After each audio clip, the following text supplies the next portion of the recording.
for me, that game was torture. Because imagine just feeling deflated. You've lost Peas, your team, you've lost the title race. I think people underestimate the importance of Xhaka in that team. The experience. It's just the experience. You say the same about Henderson too. All the problems that happened were Arsenal's own doing. We have to be a bit fair to Southampton. It's all over, man.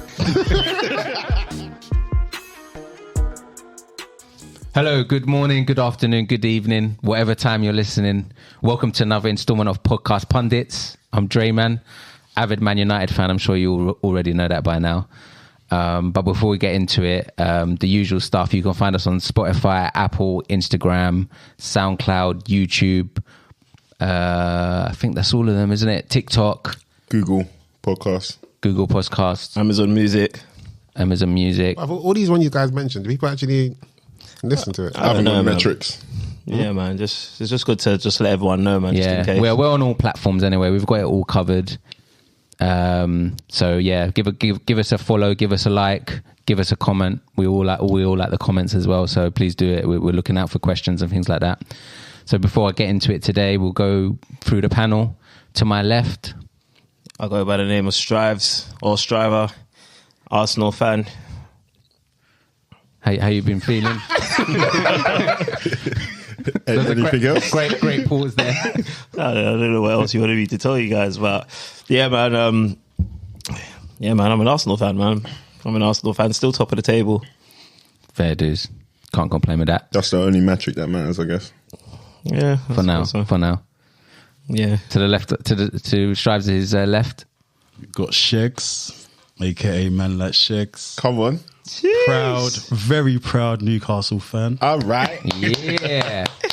You know, so this is the week that Shegs has showed up. I had to roll up. He's waited 30 years to see proud Newcastle fan.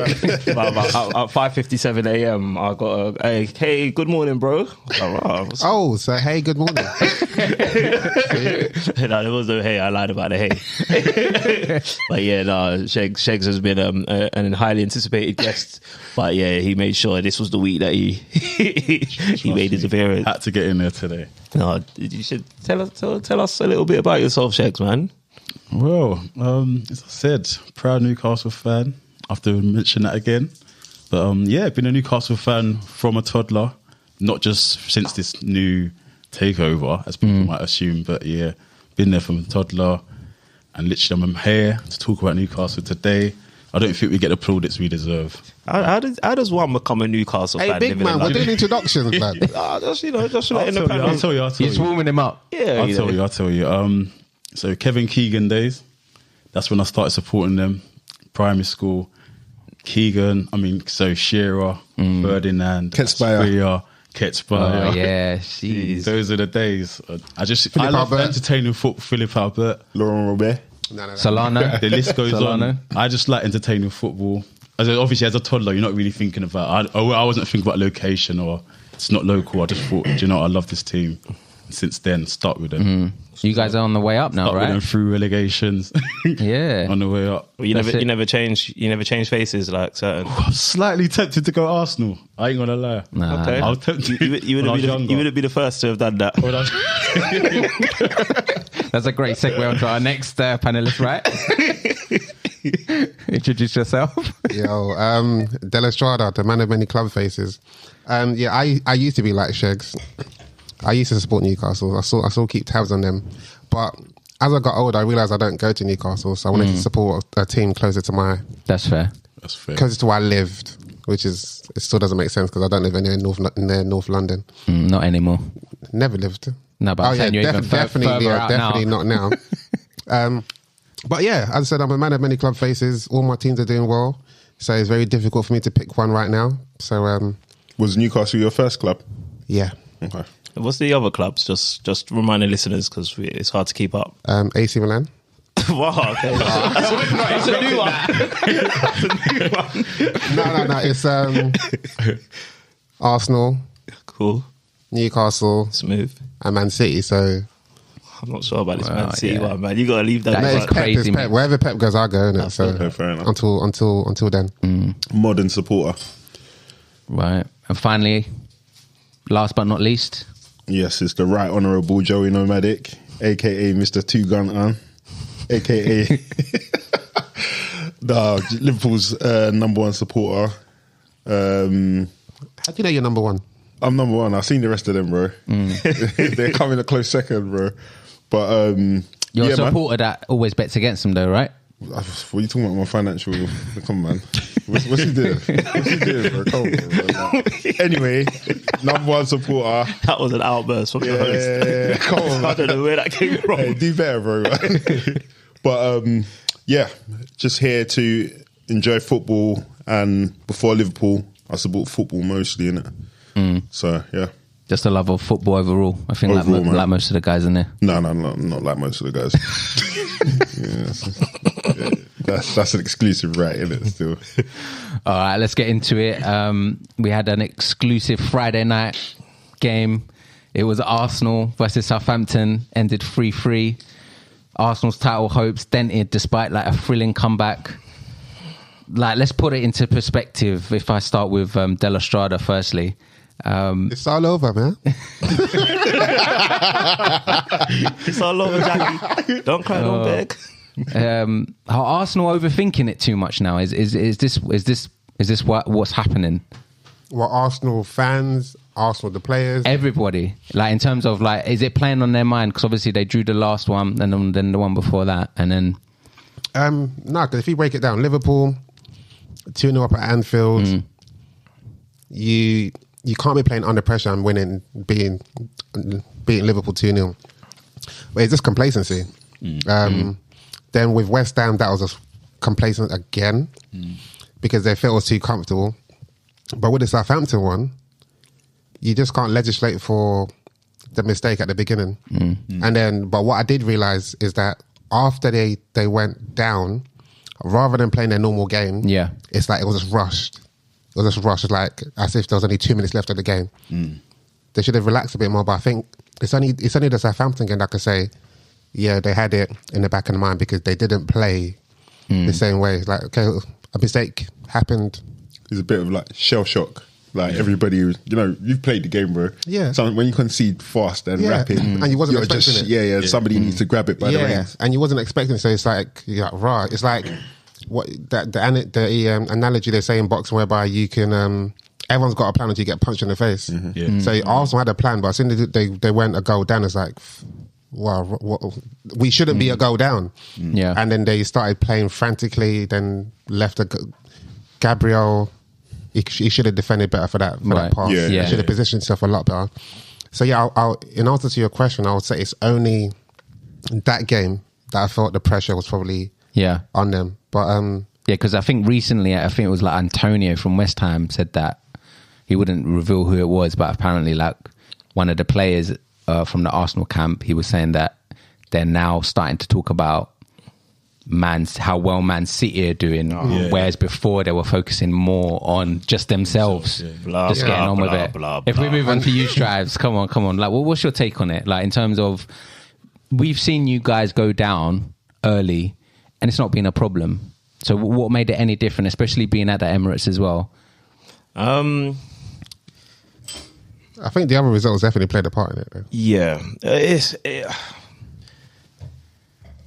for me, what I think, you said that we've gone down in the past and obviously we've recovered, but I think for me what's standing out is that we're going down too early. Like Leeds, even in the game against Leeds, they nearly scored really early doors. Bournemouth scored really early doors, and now we've seen it again with Southampton scoring very early doors. I'm not sure what it is. Is it a lapse of concentration? Like what's going on? Like I think De La Strada hit the nail on the head. I also heard Jamie Carragher allude to a similar point. There seems to be an air of complacency. You can't say that the boys are nervous or the boys don't fancy it, because if you are nervous, you don't fancy it, and you got that adrenaline that's making your legs shaky, you don't go to Anfield and go 2-0 up like so early, or do the same at West Ham. But I think maybe they're starting to believe their own hype a little bit too much. And you have to respect your opposition, no matter who you're playing, no matter what you're doing, kind of thing. No matter how, like, obviously we've seen it all enough in documentaries. We know how hyped up it can get in the dressing room, but you can't come out on the pitch and be asleep at any moment of the game, and I think that's just happened consecutively, and I think it's just obviously something to look at. It's an area that needs to be addressed. I don't know how you address it, but it's definitely one that needs to be addressed. But like De La Strada said, how do you legislate for what Aaron Ramsdale done, man? I mean, you've just watched what happened. Who were the keepers that had De Gea? You just watched it. You've probably, you've seen all the media publications, all the journalists like ripped him to pieces. And who, Ramsdale? I'm just saying that just as a football fan, let alone even a player, you've seen it happen. And then the first thing you do, Friday night lights kickoff, everyone's kind of just up for it. I don't know why Friday nights just give you that. If you even remember the first game of the season, Arsenal and Crystal Palace, it was just one of those. Bro, like you can't legislate for that. Shouldn't you legislate? Because I think every single top goalkeeper's had a mare like that probably this season, let alone even Nick Pope. Yeah. Like Alisson, Nick Pope was mad. that was crazy. But even like Alisson has like he makes your hair stand up and then he pacifies you. But the thing on that one, it's 1 minute into the game, that pass he didn't have to make that pass. Because Partey was in front of him. The left back was not even left centre back was there, right centre back was there, so it was options to pass around. But there was 4 players, or technically 3 players next to. So the difference between De Gea's pass and Ramsdale's pass, De Gea's pass was to Maguire. Maguire was right in front of him. De Gea is not to blame at all for that. No, exactly. But Ramsdale's pass, he was trying to pass it between 2 Southampton players. So you need to be 100%. That's a dangerous pass. But I think it's kind of hard to be angry at him, for me anyway, but I'm not an Arsenal fan.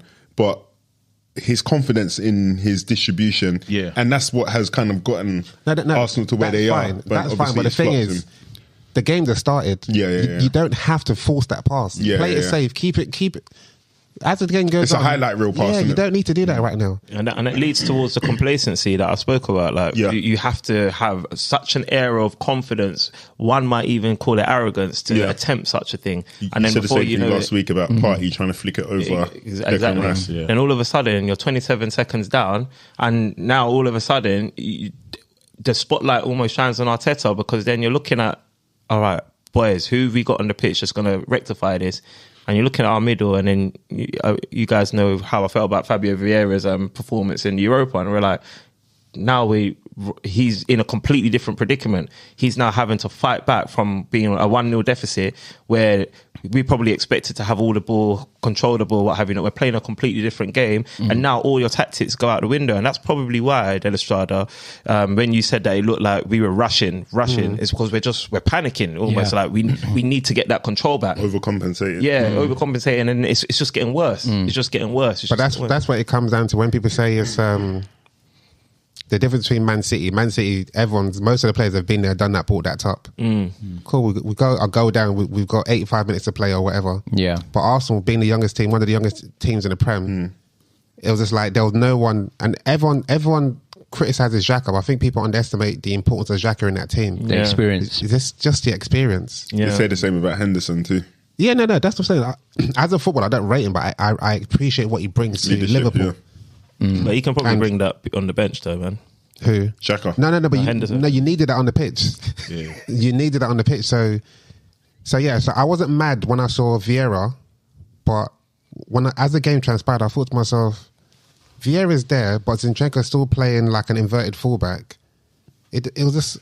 That's a good point. It just didn't. It didn't make sense. If anything, you should have played Jorginho. 2 options: play Jorginho. So you play a double pivot of Partey and Jorginho, and then you play Zinchenko as a wide fullback. Yeah. So instead of Jesus having to drop, Jorginho drops, and all Jesus has to do is drop towards the midfield. And because you're playing overlapping fullback in Zinchenko, that means Martinelli can play closer to Jesus. Or you could have even put Zinni in the middle. So, and play Tierney. Yeah, because my one I guess criticism of that is I don't think Zinchenko operates well in the periphery of the pitch. What, as playing that wide? Yeah, he does. He did that at Man City. Yeah. But remember, I didn't rate him at Man City. Do you remember at the last game of the season, he came on and changed the game. against Villa. I can't remember that. Him and Sterling. And I was watching the thingy game, obviously. Oh, yeah, but he came and he was playing. He was just playing as a wide fullback. But I think in a game where you need I can't really say that because what you've just said. But I think Zinchenko playing inverted is more his bag, innit? And I think if he goes out wide and he's potentially up against Kyle Walker-Peterson head to head, I fancy Kyle Walker-Peterson defensively against him. So he would just end up playing centre mid but out wide, where I think he's better utilised in the middle of the pitch. No, he's better in the middle of the park, but if you're playing him out wide, it's not for him to take on Kyle Walker-Peters. He can link up with Jorginho in the centre. He can link up with Martinelli, and he can also give passes to Jesus. He's still got a lot of passing angles. Okay, yeah. He doesn't have to be like, I'm going to take you on all the time. But obviously, in truth, I had no objections about the starting lineup. But when you think about it in hindsight, you're like, but you're only thinking about it in hindsight because of the predicament we find ourselves in, and that's why the original statement I made was, how do you legislate for that? Because obviously, in hindsight, you know what I mean? Like everything you just said is quite spot on, to be honest. I can't really fault anything you said there, but then we're not having this conversation if Ramsdale doesn't do what Ramsdale did. 100. You get what I mean? And then, yeah, man, it's just like... Is it a weird one, though? Is it where almost Southampton are going into it with that mentality, they've got nothing to lose. Let's just give it a go, whereas Arsenal are probably thinking, like... Or nah, it's just is it the course of events that happened? They got a goal down so quickly. I think Southampton shell shock positionally are where they're supposed to be, right? Because not because their players aren't good or anything, but because they've not really had good structure all season. And I think all the problems that happened were Arsenal's own doing. We have to be a bit fair to Southampton. Southampton, it was Arsenal's own doing. It is Arsenal's. The first one, the second one, Gabriel. But Southampton are known for pressing. Like other than like your top team, Southampton are good pressers of. So that was the game for Arsenal to just spank them. When you say they're good pressers, Southampton always they're not good pressers, but they press the. But I don't think they're in the best pressers, and I don't think they're good enough pressers. No, they're not. All right, they're not the best. They're not like Liverpool of old or Arsenal or whatever. But Southampton, you can expect them to press the ball. And but they're not good enough. Sometimes not disciplined enough. They're not good enough to give you the problems they gave you. So again, like I said, 9 times out of 10, or I say 9.8 times out of 10, I'm expecting Arsenal to handle that press easily. I think that should have been the case. Southampton's always been our bogey team, especially away from home. And I think I said it last week as well. Like Southampton's a bogey team. But, you did. But I did expect us to do a number of them, a number on them, because we were at the Emirates. Yeah. But if they're going to press you the way they pressed us, and then Ramsdale's giving them like free confidence, it's just going to go from bad. But look at what we've, in my opinion, look at what we've done for West Ham season. Look what West Ham done to freaking Bournemouth the other day. That starts from. But you know that Southampton didn't win because of their press. It was because of errors. So I'm just giving them a little bit of kudos because I do think that they are. So you see when like pressing and mistakes from pressing, I think that the mistakes weren't from pressing because even the first one, they weren't pressing. They were stood still. They were stood still, and I think even the second goal as well, they were stood still. And I think the second goal that was Saka, poor pass from Saka to Partey. It was Odegaard, just a free ball. Odegaard to Partey, Odegaard. Okay, and then the guy just stood still. So the guy just stood still and took the ball. Yeah. So it wasn't because of pressing. And then the last goal was the poor. Nobody was marking. What's his name? Kaleta, whatever. Yeah. Nobody was marking. That was Walcott's goal. No, the third one. Back post header. Okay, so I can't say it's because of pressing. So when I look back at those defensive, it's like if you look at chess, when you lose in chess, there's always a reason why you lost, and you can always say that that's what it was. That's the exact same thing in the game. You can't say it's because of Southampton because it was all Arsenal mistakes. No, I'm not trying to absolve Arsenal at all, but I am saying that I just think that. I'm going to give Southampton some kudos just for only for being able to take. I agree. Take them when they did. But I would expect any Premier League to take those chances. If I'm going to be honest, like for really and truly, because you lot gifted them goals. Yeah, but you know what? I mean, I remember a few weeks ago when me and Drayman was going at it when we were talking about. I think Drayman said something along the lines of, "It's a bottom of the table." And we drew. But I think when you're going up against those teams, especially when you've got like 7-8 games left. Those are some of the hardest games you're going to have to play. Yeah, because it's like freak events always happen when you're honestly, so they're backed in the corner and something happens. Because they're fighting for their lives. They're fighting, and all they need to do is sniff blood. And we were bleeding. So if you like dot all your I's and cross all your T's, you deal with those games all the time. That's why I say it's more of an Arsenal issue. Only thing I'll say, I said it last week, and and you said it today in the beginning. I know we've all played football. We've all played those games where it's like when we come out, we're just nervous, like our legs are shaking and whatever. Yeah. But how do you not get past that? It's true. Do you just say, let me just touch the ball and just make my first pass? And if that's the case, then Ramsdale should, maybe his legs wasn't shaking, but your first pass shouldn't be risky. Should just be safe. Just kick it. I think just get into the flow of the game. The complete opposite. No, he was overconfident. So I think he's been. I've been great. My game against Liverpool, I had a stormer. I've been alright this season. That made them nervous, though. Do you remember when they had the two chances at his near post where he scooped it up a bit. But I think so that mistake brought him back down to reality, and then you have to kind of settle your foundation. But I think that the first pass was just I've been doing this all season. I'm probably one of the top passing goalkeepers in the league this season. That's a pass I make in training all the time. So why would I not do it? And then complacency got the best of them.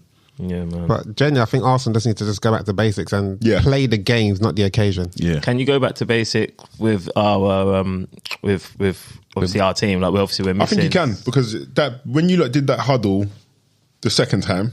Second time. When was the huddle? Was it after the first goal? After the second goal, when you did that huddle, I think that's when the leadership comes in and you start to steady the ship, and then instantly you get a goal.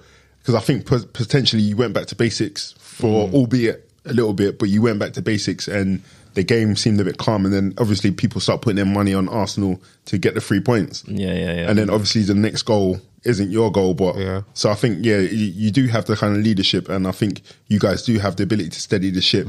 But dropping those 2 points might be 2 points too many. You said last week, Arsenal didn't need to beat Southampton. Just need to beat Man City. Exactly, and that's a bigger challenge than beating Southampton. But if they beat Man City, whoever wins that for me wins the title.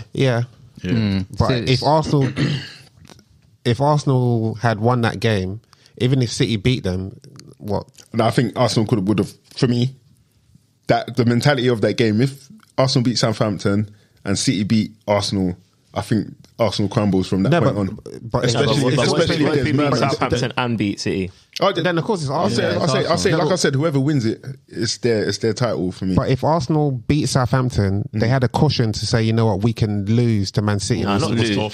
No.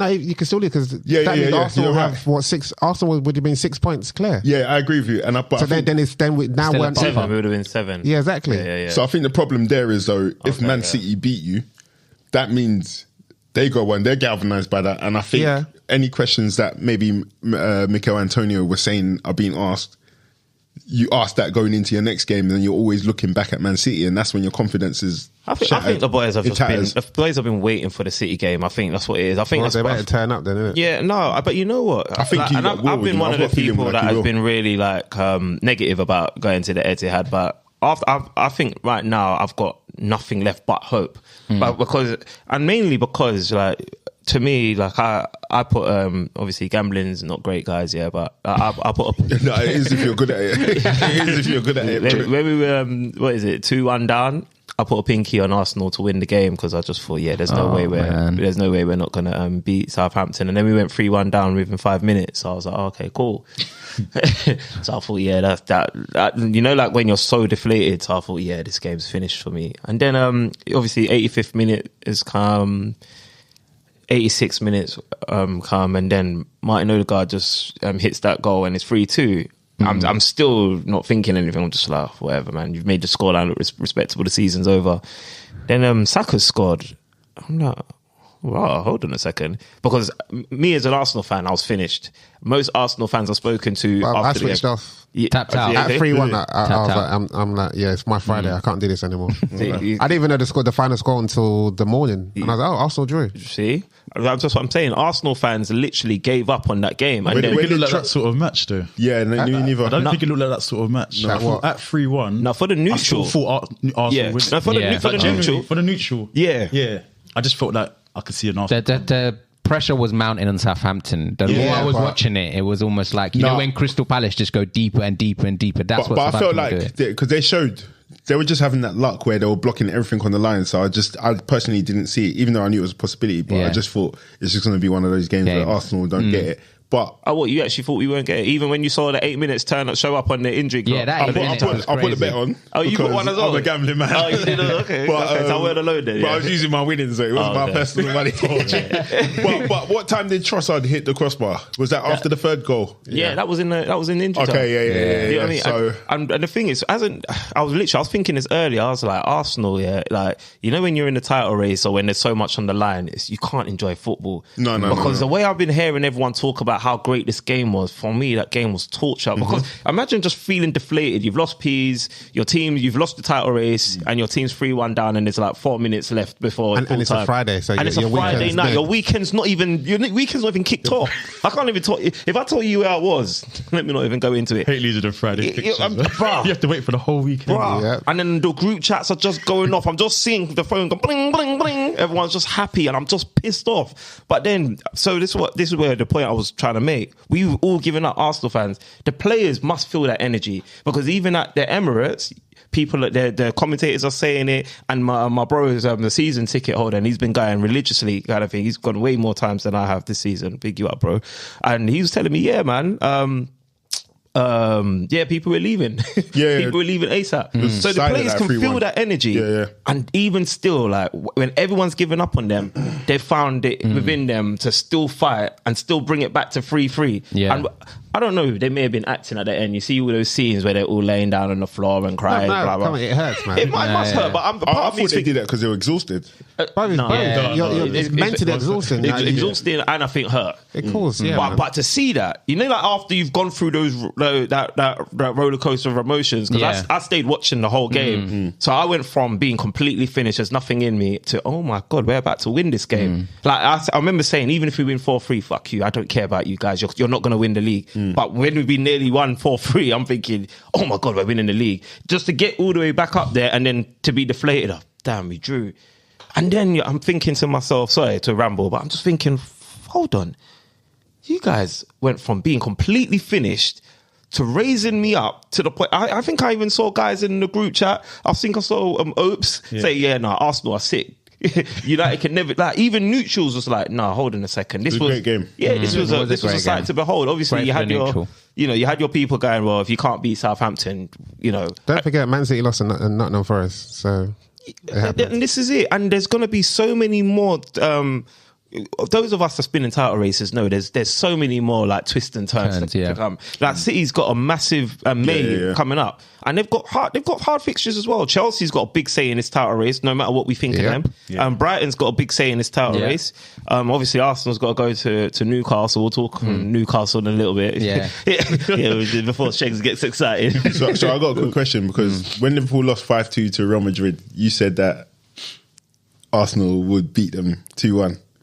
At that time, What do you mean? It's the still same Arsenal squad. yeah, but I still think they would. You still think they would beat them 2-1? I think this is because this is the point I was about to make. I think we're going to go to the Etihad, and remember, I probably wasn't saying this, but after what I saw, I think, like De La Strada said, it's not a case of we're nervous or what have you not. We've been too complacent. I think the quality's still in that team, Okay, and so I you think got what they've shown is they refuse to be beaten, because we're still unbeaten in like 9 or 10 games.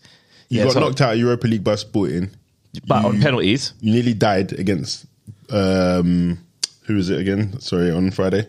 Southampton. Against Southampton. Yeah, but we didn't lose. But you think you would beat Real Madrid, the greatest team in Europe right now? But Why couldn't we? it's a one-off game. Yeah, it's a one-off game. But But you why, think you do that? why not? Because all we've shown is that we refuse to be beaten. And all we've shown is that when it counts, we were prepared to stand up, because every time we've had a blip, we've responded. This is another blip. Okay. It's now time to show that we're going to respond. On Wednesday, this is when we respond. Yeah. We're talking to like it's already happened. No, I'm just asking. So the last question, just to round that up is: are you going to win the league? Because you said a lot of things after Friday. Actually, before you answer that question, let me just bring it in for you. Man City away, Chelsea home, Newcastle away, Brighton home, Nottingham Forest away, Wolves home. All right, so City, we're going to beat City. Chelsea, we're going to beat Chelsea. Newcastle, we're going to beat Newcastle. Brighton, we're going to beat. Just think going to be everyone. Yeah, exactly. Because I don't know, he wanted to itomize the fixtures. Is that the mentality? Just got to go in and just win them all? We've got no choice now. I've been telling you, man, I'm going to FaceTime you at the parade. What do you want me to come out here and say? That I'm not going to FaceTime you at the parade? What about you, De La Strada? That's good honesty. One thing I would say, I think was it Arteta's second season when they were almost getting relegated and he had to beat Chelsea, and I think he had to beat Man United, and he did it. So it can happen. It can happen. When your back's against the wall, they turn up. I'm not going to lie, Newcastle's is going to be a mad game. No, Newcastle, because it's home. Yeah. But the only thing I would have been a hell of a lot confident if Holding wasn't playing. That's what everyone's saying. But everyone's going to ham on Holding. No, bro. He was doo-doo, bro. He is who he is. No, that's what I'm saying. I would feel confident if he wasn't playing. No, I get you. But you know what it is? He more so affects us when we're going forward. Like defensively, he's not really a problem. You saw him in the FA Cup against Haaland. That's he was very. He could have got booked. But even the last game on Friday, bro, when they did like a player cam on him, bro, man, it wasn't looking sweet at all, bro. Yeah, he doesn't hold his line, and there's too much space between him and Partey. He does affect us. I'm not. There's no way I'm going to die on the hill of Rob Holding. There's absolutely no way. But I just believe that. He's not been as terrible as some of our fans are. But it's just a knock-on effect of him being on the pitch. So you defend. Yeah. No, I hear you, man. Yeah. When's Saliba back? Yeah. Saliba, when's he? Yeah, apparently Saliba's going to be out for he's out for the season, indefinite. Man. Yeah, mad back injury apparently. Mad back injury. Yeah, if you're listening, Arsenal fans, forget about Saliba, man. Yeah. I've looked everywhere. Well, would you play Partey right back and play Ben White centre back? Play Jorginho centre? Can Partey do right? Yeah, he was doing that Atletico. Was he? Yeah. Okay. But obviously, you don't want to take him out the centre. Yeah, that's the problem. You probably would right now because I think he's been stinking up the centre. No, for 2 games. Come on, everyone's exaggerating. 2 games. Yeah, that's what I'm saying. So, you might do that. But why do you think he is for the last 2 games, though? Maybe because of Holding. I think he's had a lot more to think about, and I think with a Partey as well. I think when De La Strada was saying that we underestimate the role that Xhaka plays in the team, when he's got Xhaka next to him, like Xhaka's like a destroyer as well. When he's playing with a fellow destroyer, you see what Partey's doing. Like you see when he first came to Arsenal, he was a little bit shaky. Like he looked like when he was the only one in the pivot. He wasn't really doing much, but then when he established that relationship with Xhaka, you could see that he was a monster. Everyone needs their dance partners. You know, there's always that doesn't take away from him though. Yeah, fair play.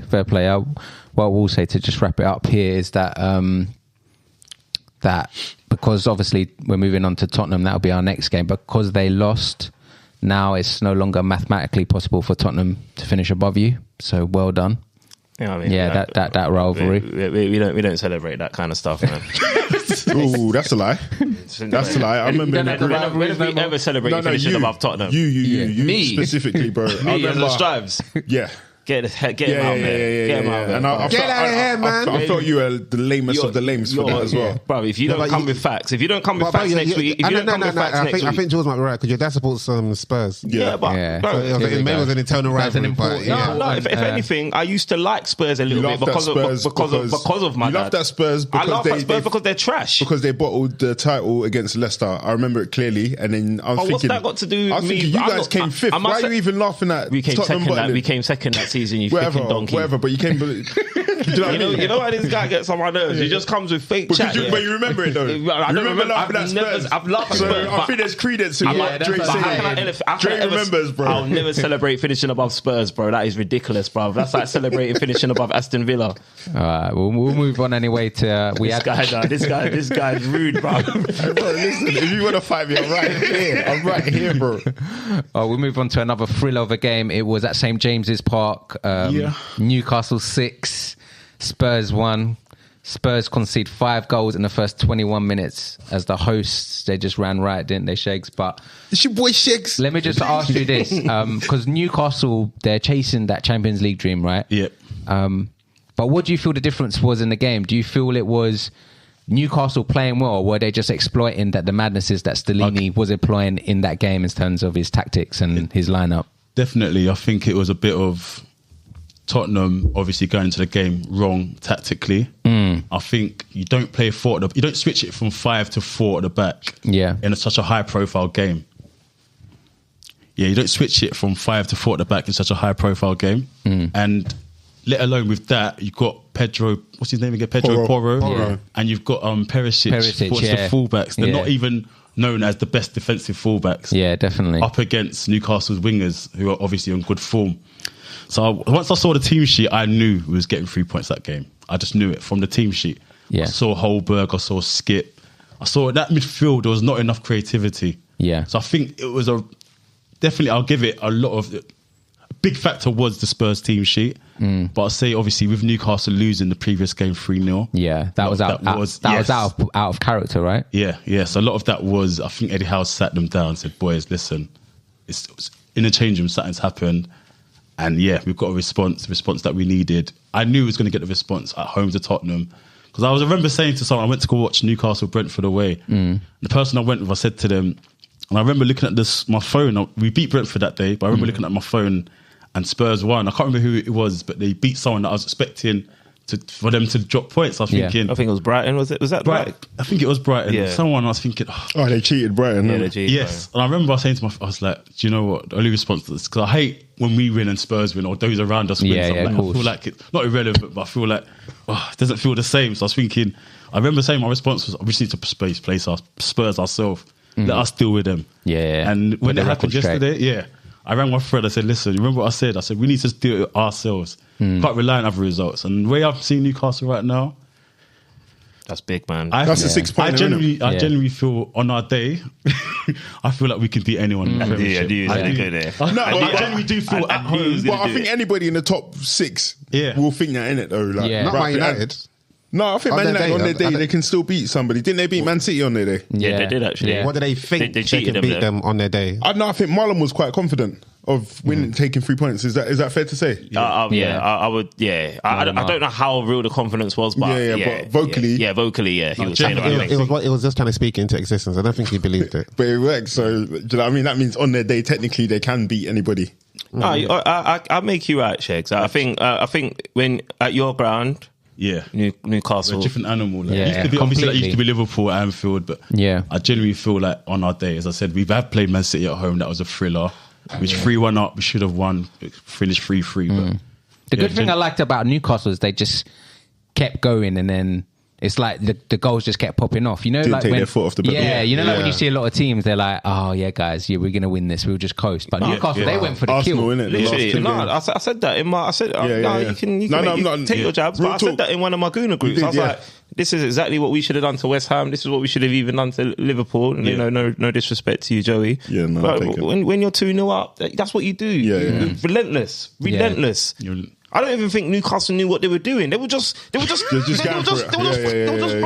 just shooting. It was instinct, didn't it? the moment I was seeing Jacob Murphy licking off shots from that far. Bruv, did you see his interview? seen- He couldn't believe what he'd done himself, bruv. You see his face after? Yeah, bruv. So I went to the Newcastle game with my boy Scratch. Shout out Scratch. Even if you're saying Jacob Murphy's like the worst player in the world, I was Jacob Murphy's biggest. Okay, I hate him. yeah. So it's a I used to thing. hate him, and I used to not even like Callum Wilson. To be Yeah, honest, yeah. but these players are showing up. These players that I used to hate. Almiron, I thought he did too much. Joe Linton, obviously, Joe Linton's another issue. Yeah. Like even back in the day, I used to like him. But what Eddie Howe's got out of these players, I just don't know what. No, he's done well, and I think a lot of people questioned Eddie when he went to Newcastle, but I think he's shown. I think everyone's always regarded Eddie as a top manager because like every time like he was available, like back in the day, he was always linked with Arsenal and these. He was never linked with Arsenal. Well, I'm not saying he was linked with Arsenal, but I think it was always a conversation. Oh, you should take Eddie. You know what I mean? But you didn't respond well to that. They didn't. Yeah, you lot didn't respond well to that. I didn't even respond well to taking Mikel Arteta. True. You know that's true. I think definitely in terms of managers, in terms of what he can get. Somebody who can get their arm around the player. And yeah. I've always seen Eddie as that sort of manager. I knew that's what we needed at that time. Newcastle didn't need a big name. I know he was linked with Emery, but honestly, I wouldn't have saying this now, but I think Eddie was the better appointment at the time. I remember telling someone, I thought, you're mad, but I genuinely thought Eddie was the right man. You preferred Eddie over Unai? At the time, yeah. Even after we needed someone that can steady the ship. Unai couldn't do that, though. Unai's going to attract big names and stuff, but at that time, I just felt like we needed someone as more of a dressing room manager as opposed to attract big names or a tactician. Yeah, tactician. I won't even say a tactician. I just think someone that can motivate the players. We were stuck. Obviously, we was battling relegation at the time. So we needed someone that can just raise morale. I think Eddie was the right man. I remember at the time I was getting a lot of stick thinking, I think my one criticism of him is that I don't think he's been able to get his arm around Sam Maximin and get a tune out of him. Yeah, because I think if he was able to, that would take off a lot of stress. I think he's done as much as he can with him. I think he's got him playing more the way he wants him to play, but I don't think he's got the most out of him. He's not got to the heights. You think there's more that can come from him? I think so. But I think, Julie, in response to that, I think look at how many players he has got. Exactly. So St. Matt's an exception for a reason. Is it that it's probably him. Bit stubborn in his ways and doesn't want. That's why I think, and that would make him in the long run expendable. Yeah. Exactly. So I think it's just a St. Maximin issue. I applaud Eddie for what he's done. For sure. And this Champions League position is vital, right? Because obviously going into the transfer window in the summer, you're going to want to have that to attract, obviously, the players, right? But you're going to have the money. I'm looking forward to that more than the actual playing Champions League. Like, do you think this could be a curse to Eddie Howe? Like, if he gets Newcastle into the Champions League, do you think they could be ruthless enough to chop him and look for somebody? I don't think that will happen because that will be the optics of that is nuts. Saudi Arabian guys coming in, you get this good manager who's done a great job, and you just get rid of him. At a time when people expect you to get rid of him because you lot are heartless and you want a big name at the club. I think the only issue with Newcastle getting Champions League right now is that they don't actually need it in their kind of growth stages. It's come a lot earlier than and to attract to attract the players that they need, they don't actually need Champions League. I don't think. So I think it could probably complicate it, and you lot might get players that are there for Champions League and there for money. And then it might just fuck up the whole vibe. I hear what you're saying there. But what I do think, regardless of whatever position they finish, even if it's Champions League, Eddie Howe's proved that he's not just going to just spend money on players necessarily. I think Newcastle, they need to fit the mold of what he's trying to create and fit into the dressing room. So whether they get Champions League makes no difference. But personally, I think they'll settle for Europa. Yeah. And I think Europa is best for them now. I think it's definitely and sustainable progression. What are you saying, like in terms of just win Europa and then almost like platform off of that, or do well in it and then, or just like warm up? Because Champions League is a huge occasion, and obviously Newcastle. But they can always drop back down, though, right? Yeah, you can. But I feel like the drop off is crazy, bro. When you get there and you come back down, you don't want to be yo-yoing up. You want to like work your up there and stay there. That makes sense. And Newcastle are capable of staying there with their money and their leadership as well. Exactly. 100%. The only thing I would say, obviously, would we get another better opportunity than now? That's the least. I think 100%. You think? Yeah. Because I think, again, you lot have... It's going to be difficult. No, do you know why I think they'll be able to do it? Because you've shown that you guys have got a capable manager. Yeah. You've got the finances and you've got the leadership that knows not to say, let me chuck 90 million at Benzema and Neymar and all of these guys. You want to like create something. So even if it's not next season, 100% you lot are trending in the direction. You're on a bull run right now, man. No, I agree. But I just think, obviously, Chelsea have had a bad season. United, I think are coming up. This is Liverpool. It's a big competition. Almost like seize the moment. I think you're finishing in a Champions League spot this year. I do think so. I generally do feel that after after last night. But Who else is who else would Brighton maybe? I think Liverpool have got the easiest run. I'll be honest, of all the thingy teams, out of all the what, you think Liverpool can still make it? I think you're too far behind now. If you look at our run, I see you. I see your run. I'll be honest, that's the team that I fear, Liverpool. I've said it because we've been in Liverpool's position where we've had a reasonable run. We've been 8th, and it looked like we could make a charge for top 4, and something just goes wrong. But it's different though. Sorry, no disrespect, but obviously Liverpool been in Champions League for however many years now, innit? Yeah. I think you guys have always been trying to get back into the Champions League, so there's been that kind of like monkey on your back. Yeah, okay. So whereas Liverpool would just be trying to maintain business as usual. So I think there'll be less stress about it. But I think the one thing against Liverpool is that they really do not deserve Champions League. They do not deserve it at all. Yeah, but you say that at this point of the season. If you go on a run that you're saying that you could potentially do, then you would deserve it. If you make it, then you deserve it. But I'm saying right now, between Newcastle and Liverpool. But then what you're asking for is you're asking for Newcastle to drop off, you're asking for Brighton to drop off, you're asking for United to potentially drop off. I think all of those Tottenham's teams already dropped off. I think all of those teams can drop off. How many games are left of the season? About 9? I think Liverpool have got a couple more than everyone else. 7, around. I think Brighton have got a couple as well. So Liverpool, I've played the same amount of games as Newcastle. And there's like 6 points, I think. And no, Newcastle are 9 points clear. Okay. So 7 games. And Newcastle are 3rd. United are 9 points clear, but United have played 1 game less than you guys. So you guys, there's 9 points to claw back. 9 to 12. That is a lot. I think it's over for Liverpool. I think it is, but like Sheg says, out of all the teams around them, that would be the team to fair. I think so. I wouldn't put my money on Liverpool making it. What's Tottenham's situation now? Tottenham they played 32 games. They've got 53 points. So Tottenham, they're not out of it mathematically, but they can. I just don't see them doing it. They might have a new manager bounce, though. I think that's the one thing that's redeeming about them. But it's not really new. It's just the same old Ryan Mason, isn't it? But he's, if people liked him, if the players liked him before, then they're willing to have a bounce from. It's possible, man. Speaking of this manager stuff, man, it's the first time that's happened where you've sacked your manager, caretaker guys come in, and he's had to get sacked as well. Yeah. But it's crazy because I don't know if it had anything to do with Lloris didn't appear for the second half for that was Spurs, which was a bit crazy. What, you got subbed off? You got subbed off. Apparently it was an injury, but I think it was definitely tactical. It weren't tactical, it weren't injury. I think he's gone off in the dressing room. I think he's had an absolute outburst. Yeah. And he said, fuck this shit. There's no way you can get me to play out with these jokers. And then obviously his head was gone, and then the manager could only take him off the pitch. That's what I think that's happened. Yeah. Because Lloris came out and gave like a respectable interview afterwards, just talking about how trash the team was and how it wasn't good enough. That doesn't sound like... That's crazy for him to do that, because he's been trash for a long time. Yeah, he has been. Yeah, but he's the captain. And he's the captain, yeah. Yeah, but I suppose you're only as trash as the people in front of you. No, that's not true. Because if you're not trash, you can still give a good account of yourself, even though you're playing in trash.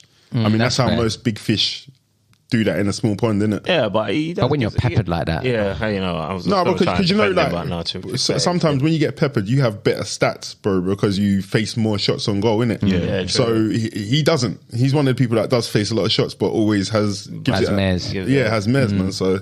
What are you man saying for Kane? Is Kane an absolute clown if he stays at Tottenham? Yeah, he's got to move. I've already said he's a clown for being where he is now, bro. Like I said, I always reference it, that interview he did with Gary Neville on the golf course, where he said he wants to leave, then he signed a new contract. You've already assigned yourself to clown them. So anything you do from now on, bro, you're hitting what, 30, 31, is it now? Yeah. Right. Before we wrap up this Newcastle thing, we'll just go through their fixtures as well, Shags. Yep. So you got Everton away. Next. 3 points. 3 points, yeah. Southampton at home.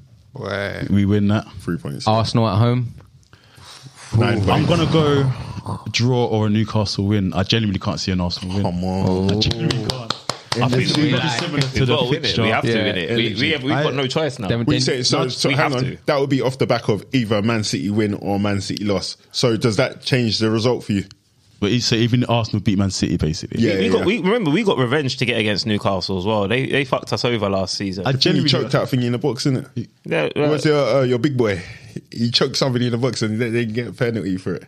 Oh, you Dan mean Burn. I'm not even talking about this season. They shagged us this season. Oh yeah, but last season, like when we was going for top 4. In fact, Newcastle did what we failed to do. Like you with 4th against 5th, you did what you did what we should have done to Spurs at that point. But I think the difference is we were away though. But yeah, man, big up Newcastle. Yeah. Then they got Leeds away, Shakes. That's Leeds, easy 3 points. Brighton at home. See that?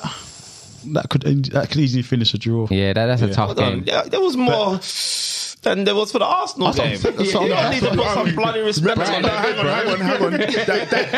Hang on. That game's a 6-pointer though. You lot aren't really. I think because you two aren't rivals for Champions League, you're going for the title. Yeah. But these two are going for the same goal. That's why it's a 6-pointer. Then you got Leicester. That'll be easy. That's fine. Then you're finishing with Chelsea away. I mean, Chelsea are not by playing then nothing. things could be could be formulaic.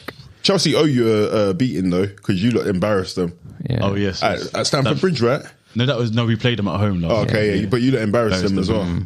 Yeah, we'll move on anyway. It's crazy. Newcastle doing well.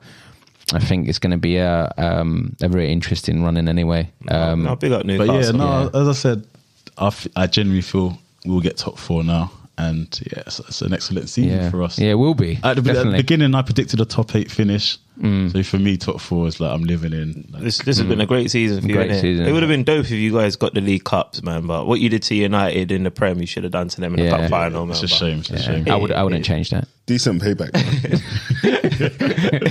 All right, we'll move on to our next game anyway. Over at Anfield anyway. Liverpool 3, Nottingham Forest 2.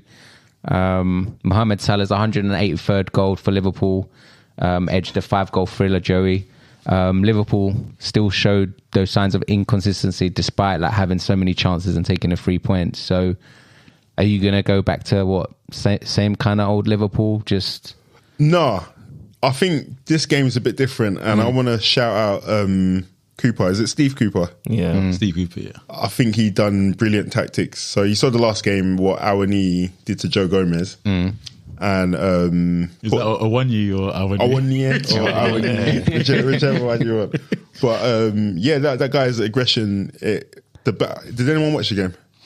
I saw it sparingly. Highlights, yeah. So the battle between Awani and Konate was a sick battle, man. To the point, every time they were battling, they would shake hands after because they're giving a good account of themselves. And I think I don't know who this Niakate guy that plays left back for them, but he had the Rory Delap throw in it.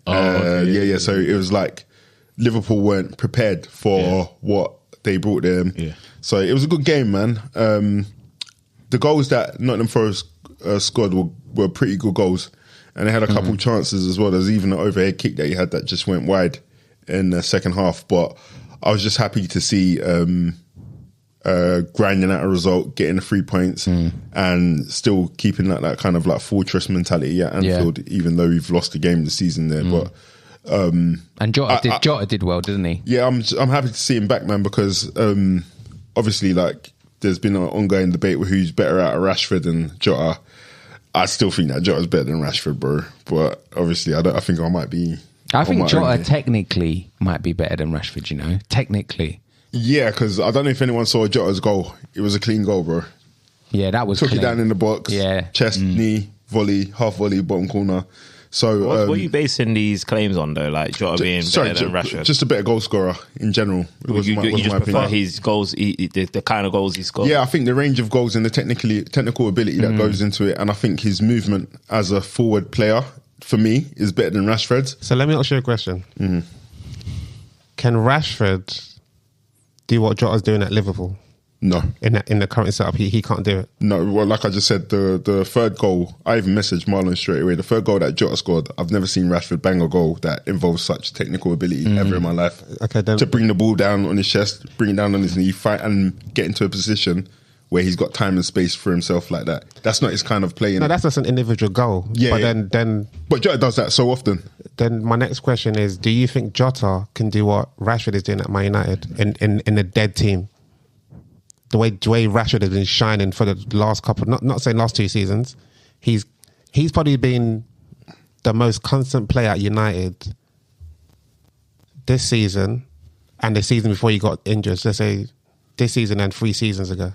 So this season's been his best season when he's carrying the team. Can Jota carry a team? I think Jota could. Do you think Rashford's been carrying it by himself though? No. I think no, but he's if Rashford wasn't scoring, who was scoring? Yeah, Bruno true. wasn't scoring. Yeah, it's very so that's true. my question: is can Jota carry United? Yeah, I think if you're asking if can Jota score goals in the team, then definitely, then 100%. No, but as in, but how did Rashford carry it by scoring goals?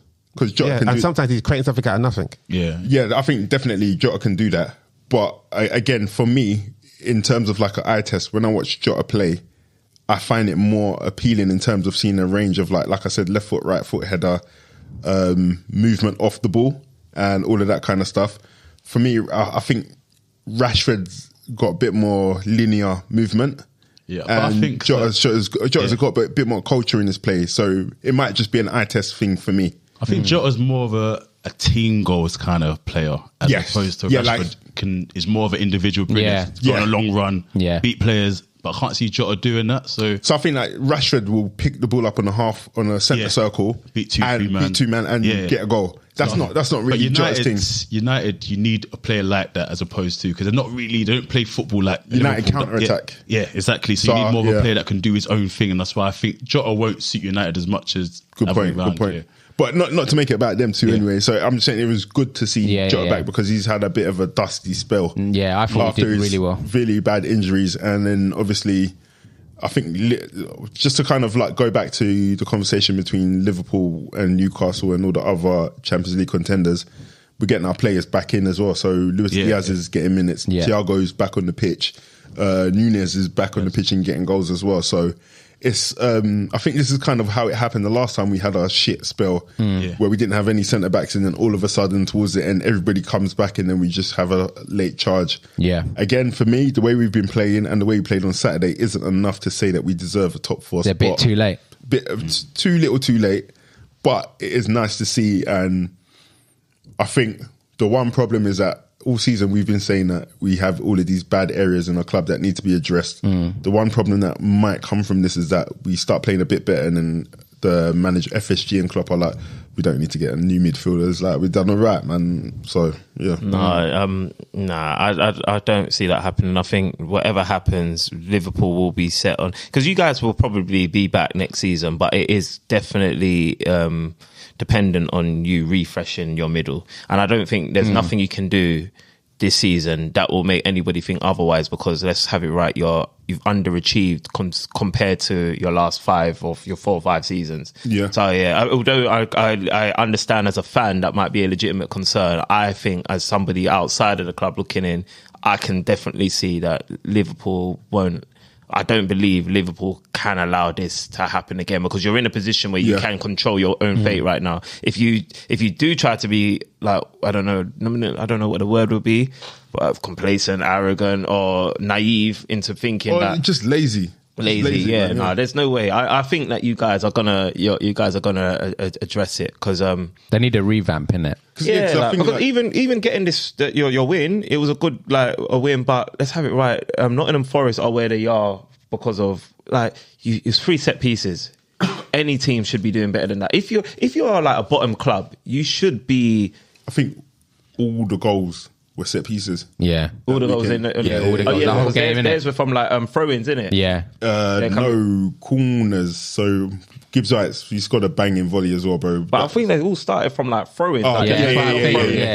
Definitely. But then for them, they're where they are. I know you started bigging up Steve Cooper and stuff like that. They're where they are. If the one thing a bottom half team or bottom that kind of team should be astute at is dealing with set pieces, because you're not really going to match the better clubs anywhere else, and to basically go down to 3 set pieces, what have you not, is appalling. And you could, if you're a Liverpool someone analysing Liverpool at the club will be like, we won that game, but we won that game because similarly when you were saying Southampton are poor and what have you, they were poor. So I don't think That's even true. if you go on a string of wins, Liverpool will hang on those laurels and be like we can go into another season. That's a good Like it's point, impossible. It's impossible. Like bit too late for Liverpool. yeah, and I wasn't think, and I don't know, maybe it's because I've rated the way Liverpool have gone on in the past few years. I can't see you having another season like this, and if you do, it would be a bloody shame. I think, I don't know how true it was that Liverpool didn't buy anyone because they were waiting on Bellingham. But that ain't happening now, is it? Or is it happening? No, it's definitely not happening. But even the fact that you're willing I think to, it's definite. 'Cause you guys have poker faced us before, like no, because I'm just thinking. Me personally, I don't think it's a good idea at all to spend that much money on a player who's coming from the Bundesliga. Yeah, you said that before. To be fair. Yeah, that. And then I'm looking at players in the Premier League now who are currently doing it. And as much as I like him, I don't think he's worth the outlay when there are players that can probably do a bit more technically. Again, like you guys might disagree with me, but I think Declan Rice technically is somebody who could provide more than what we need. And proven in the Prem. And because we've got somebody like Gakpo who can pick up the ball and drive through tight spaces. I mean, that's one of Bellingham's traits, isn't it? So like if you've got somebody in your team and quite a few players in your team that can do it, why would you spend 120 million on him?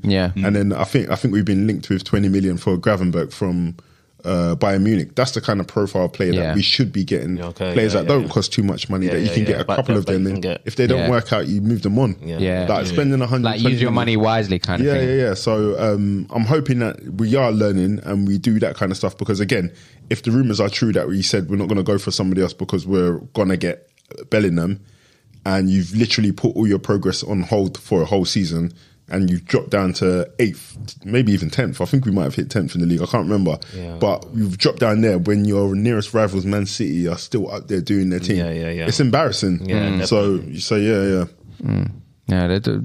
to be fair, I think Nottingham Forest gave it a good go. I want them to stay up as well. I've said that already. They've done well, but obviously, I don't think they've won in like 10 or 11 games, man. But you have to remember it's a whole new team. Everybody in that team, when you start the season, they all left. It was new, true. No, not one player stayed there. That's crazy. And to still be keep where he is, I think the Nottingham Forest fans loving the board love. Even if they got relegated, he's still staying at the club. Yeah, I agree. Liverpool travel to West Ham next. Usually that's a decent game for us. I think in the past maybe 3 or 4 years they've like nicked a point off of us. West Ham are on some crazy run right now. Yeah, they are. They got good form. I was there when they got slapped out by Newcastle. But since then, they won in Europe. They've done, they had a good result in Europe. Doesn't count. They've got the draw against Arsenal. That doesn't count as well.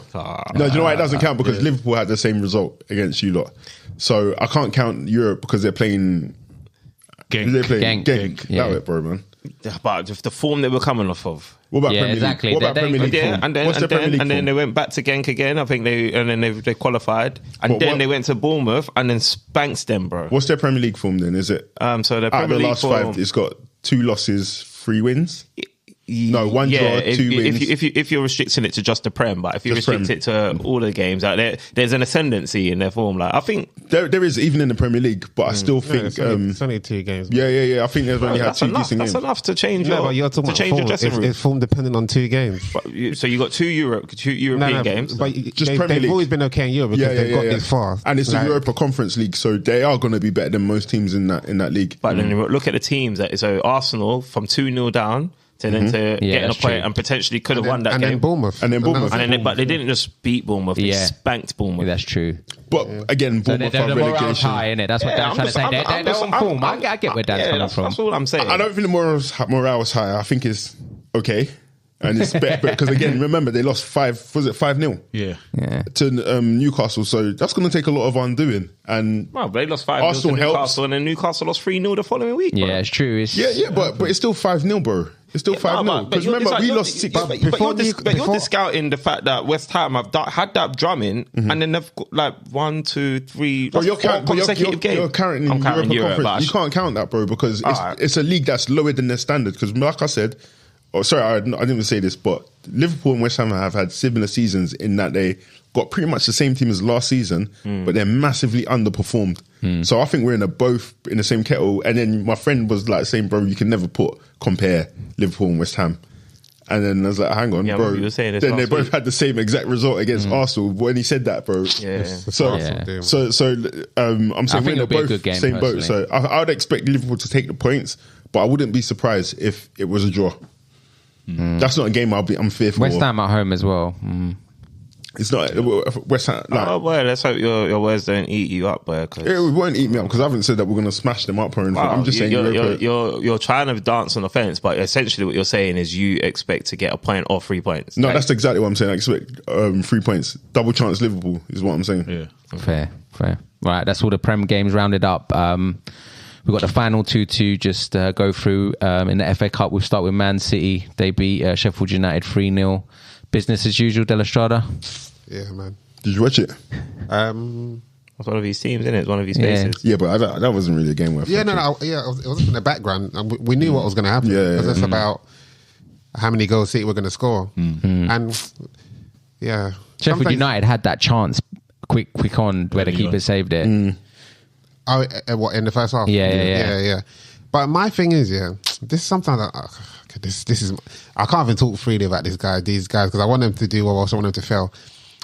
Haaland didn't need to play that game. No. No, I don't think he did. But obviously, he's all about his records, and I respect it. But yeah, it was a given they were going to go through. Mahrez was on fire. The second goal, top. And when I was watching the United game, I was like, who would be a better competition for City? I think it would have been Brighton. No, it's United. No. It's United. Brighton have definitely got. Man City have definitely got Brighton's number, but I think United, just the fact that it's a derby, and they've Actually, really beaten them this season. You're right, because United's actually kind of beating them as well. Yeah, beating them. So, United can be a wounded animal sometimes, and I think that's the mentality we need to go into that game with. Like I thought, okay, I know City United is the better game, but I just didn't want United to just have another trophy potentially. Oh, that's fair. I wanted Brighton to go through, but I think what's going to happen is after Arsenal win the league, obviously United's got the League Cup already. I think that's going to be City's Cup, innit? But you know what will be interesting? City are on the treble, but potentially they could win nothing. Yeah. That's true. I know all of And if that. Man United can stop the treble, I think that would be in their minds as well, if it was potentially on the card. No, I think Man United would just be thinking about surviving, bro. Surviving. That's rude. Yeah. That's rude, bro. They'll be happy to be there, bro. Make it a day out. Bro. This is not a situation to thrive. It's just definitely survive, bro. I personally can't see it. You like a counter attackers, yeah. man. All those injuries to Varane. Varane may be But back. you know what? United looked a little bit impressive considering they had all those elements against them. Or was Brighton just... No, it's Yeah. fine. No, because Brighton missed a lot of chances. No, but Brighton had some Brighton players should've won. missing. Their players Yeah, missing they had- as well. yeah. But what I will say is that United looked rubbish, and I was cussing their midfield as well. But then I realised it's only because DDG's scared, and he just kept on booting the ball, innit? So they kept on bypassing the midfield. But as soon as they started playing through the midfield in the second half, it looked a bit better, man. And then they controlled that second half as well. But United could be Man City's kryptonite because I think they are. Ten Hag, I think he'll know. We don't need to go toe to toe with them. We need to beat them on the counter. Yeah, and So- I hate that about them, man. But that's what United do well. Yeah. So yeah, Done many a time. I think it depends a lot of personnel because I think the game's in June, isn't it? Yeah, you might be Yes, right still there. is. Yeah. Still a That's while long away. Yeah, still a long So time. that by means then- Yeah, the Champions League final is going to be after that as well, isn't it? Because that's always the last. Yeah, That's going to be late as well, man. Yeah. so there's key players that I think need to be present for United to win that game. Obviously, Yeah. Rashford on the counter attack. Yeah. Yeah. We know Rashford's fitness sometimes can be up and down. Up and So down, If if he's inconsistent. out, I can't see United win. But even on the City front, we just don't know. In June, anything could happen. Key injuries. So I just think nearer the time I could predict it. For now, Yeah. sitting on the fence, but I'm still favouring City a bit. United kept Haaland quiet in the last game, innit? Yeah. Not the first at Etihad they didn't, but in the last game they did. So Yeah. that's interesting as well, well. the last game they had Martinez and Varane, Yeah, exactly. right? Yeah. Is Martinez out for the whole I think season? Martinez is out. Haaland get a hat-trick against them in... In the first No, game. that was the first. That's leg. the first one. Yeah, so Varane may be back. They're saying maybe because it's June, innit? I think, like Shiki was saying, but I think it will be an interesting game. Like you said, I think most people are going to go with City anyway. But I think for me to say, coming from a United perspective, the way we played so crap midweek against Seville, and then going into that Brighton game, in my mind, I thought this might be a car crash, literally. So going in it, and we were still in it at like 0-0, even though Brighton had their chances, I thought, and we had a couple of chances. Again, I think both keepers played well in that game. But I think for us to come out of it and even win on penalties, mentally, hopefully that you know, it will give him that boost again. What, you think a penalties win does something for you mentally? I think so, because United have also lost it last time as well in the Europa League final, which I think sometimes still plays on their mind, because I thought we would lose again. I was nervous for Sancho when he stepped up, but he because of the World Cup and away. stuff. Yeah, like I was quite literally because of that. I was quite happy to see him and Rashford. Yeah, put their penalties away. I was impressed with Lindelof, because the way he walked up to take that penalty, it looked like he knew he was going to score that penalty as well. Lindelof just did. Him and Harry Maguire are good at penalties as well. So yeah. A lot of players surprised me that day, the way they took the penalty. Even some of the Brighton lads, I thought. Yeah, they did the well. Estitupan. Yeah. There's a couple of guys I thought was going to miss. I thought, and what's his name? Undav or whatever. I thought he was going to miss. Yeah, I thought he was going to be as well. He's a techie guy. So when he had that chance, I was so shocked when first touch. I didn't understand it, but he's actually a techie guy still. Yeah, man. I felt bad for Solly Marsh again, because he didn't deserve to go out like that, man. No. I was watching the game, and even though Solly Marsh goes at it, I can kind of see that he's not the best player on the pitch. Because when I was looking at players like Estupin and looking at Caicedo, Caicedo was cold. You can see that these guys have selected these players based off of a system, but then you can tell that they've inherited Solly March. So I think if they were to clear out the whole team, buy a new team, 9 times out of 10, I don't think they're going to bring in Solly March. It's just somebody he's one who's of the most consistent players. Though. Yeah. And he's mad durable. He's fit. He plays most of their minutes. So they can't not play and him. He gets assists, and he's exactly. I think he's one of them players. He's one of them players that you can't not play because he's doing the job. But I think if they had a choice, I don't think he'll be playing. Let's say, for example, he had like 5 dead games. He'd be out of it. I don't think he'll be in it. Because there's some things, I think, like in the box, his decision making wasn't the greatest. But for some reason, because he's a good dribbler, things would just work out for him. No, I can kind of see the angle you're coming from there. Like there were times when I just felt like, that final decision there, I let you down. You did everything exactly. Cool. Yeah. We didn't even segue into this, but it's a natural segue. It was natural. It was FA Cup. I mean, the United and Brighton game, it was 0-0 anyway, so you know, it went down to pens. One thing I would say is AWB did well against Mitoma. Shackles. Emancipation, bro. He did. Slave master. He did his thing, man. Even when he was trying to attack, I was so confused at times. Because you know who was pissing me off in that game? Veltman. Am I saying Joe Veltman? Yeah. Bro, he was doing some of the stupidest shit, bro. Like some of the fouls he was giving away. I remember there was one time when Weghorst went past him, but he was going nowhere, bro. He was literally going. He was probably going to kick the ball off the pitch, and then he just barged him to the floor and just gave away. He was just doing some dumb shit.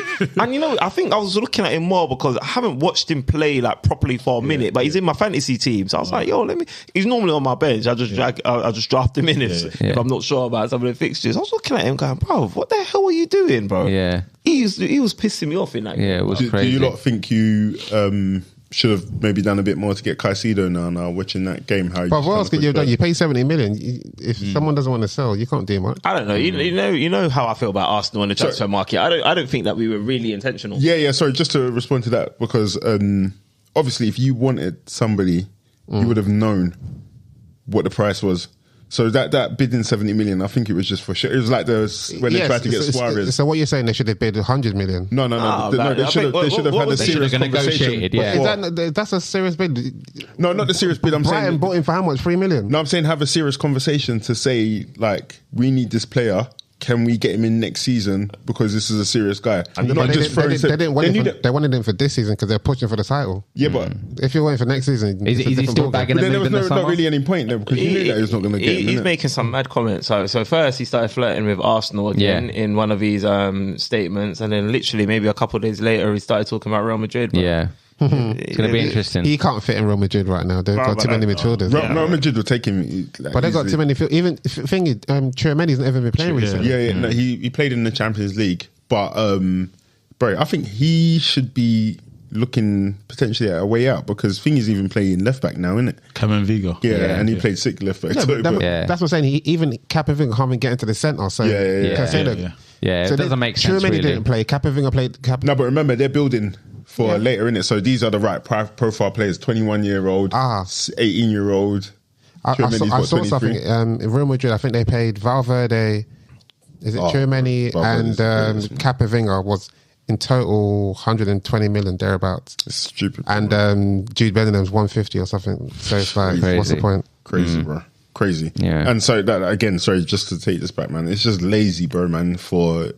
Personally, for you to even be linked to somebody who's 120 million, bro. Yeah, but I mean, you've been linked to some other guys now. You're now linked to Rice. I think you even linked to Caicedo as well. Yeah. We were linked to Caicedo before Arsenal were linked. I think everybody is kind of linking to Declan Rice, and I think that's his agent that's doing all of that. Okay. The other one is obviously Matthias Nunes from Wolves. Oh yeah, Mason Mount, and I don't even want to mention the other guy's name at Chelsea that we're linked to, bro. Yeah. But the thing is, he's still going to make the move, though, right? We still think Casado's going to make the move. You lot Gallagher? Gallagher. Yeah, hard, bro, hard. And I think Klopp is the kind of person that will think he can do something good. Yeah. But why, bro? Why would you? Henderson regen. No, never, bro. You're disrespecting Henderson, bro. But what was Henderson doing in Gallagher's age? Huh? What was Henderson doing at Gallagher's age? Sunderland captain, bro. There we go. No, but Gallagher's not even a captain. So no, but what, at Chelsea? Gallagher shouldn't even be. But he's playing at Chelsea. He should be at Palace and Chelsea, bro. So it's not far-fetched to think he can come out and do what Henderson did. I get where they're Do you want to find parallels then? Because the parallels I get will put you on your fucking cheeks, bro. What parallels in what sense? You know what? Let me just stick to the podcast. But anyway, I had nothing, guys. You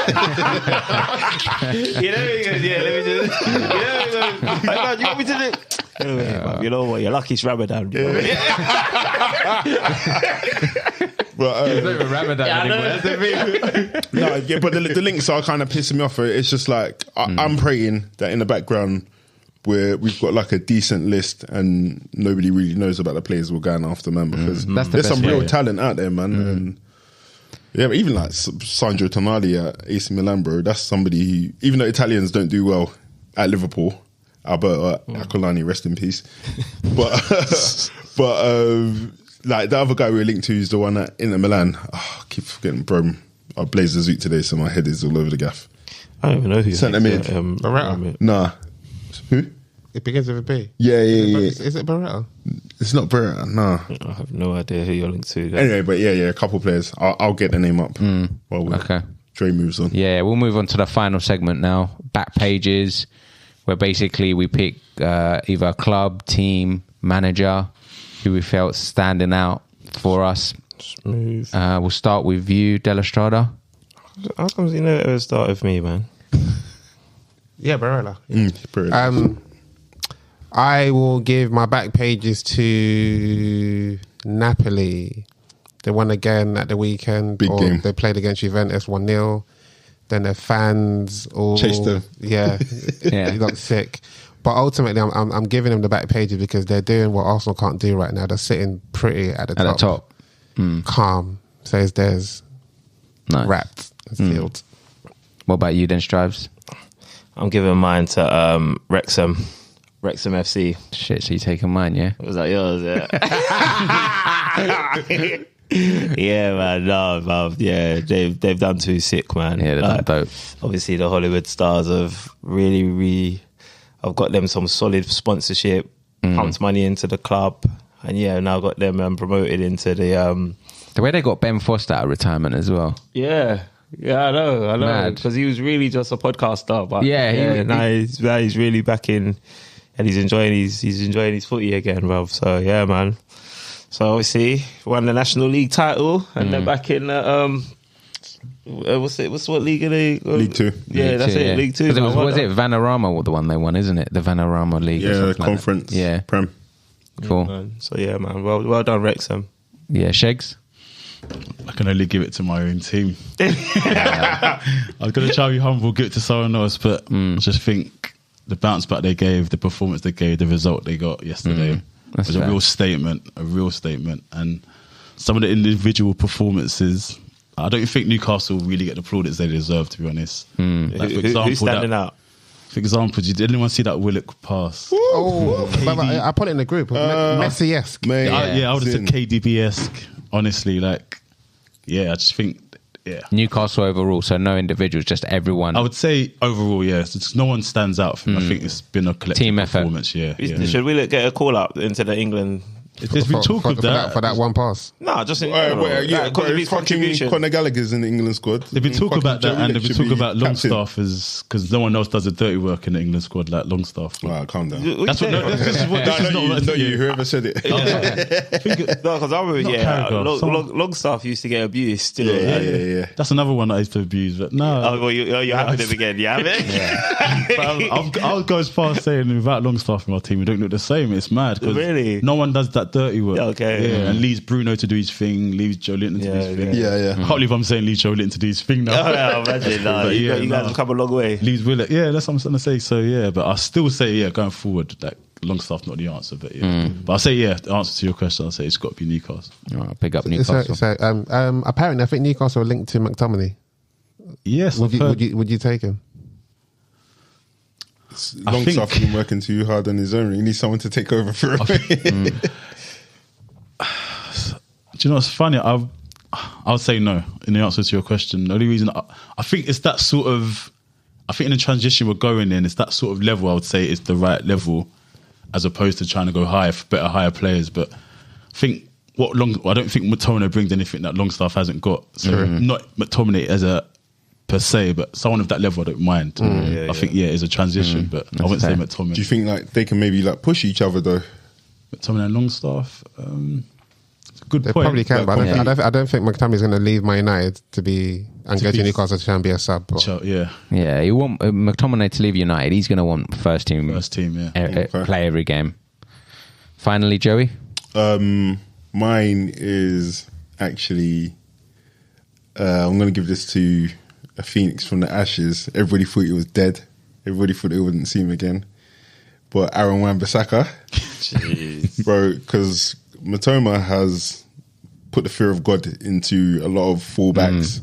Had Joe Gomez twerking on a handstand, and he was just shackled out of the game, bro, man. And I was looking forward to seeing that showdown, and only Wan-Bissaka showed up. So we have to bear in mind where he came from, bro. This is the guy everybody said was potentially the worst defender or the worst right back at the top 8 teams. He's come back, had a decent attacking performance, and put probably the most feared winger in shackles. So, mine's definitely to Wan-Bissaka, and he showed that Matoma bleeds. Yeah, it's a good point. I mean, moving to me, it was Wrexham. You already know. Well done to them. They've pumped the money in. No, they've got their success. I've used them, bro. No, that was all I had.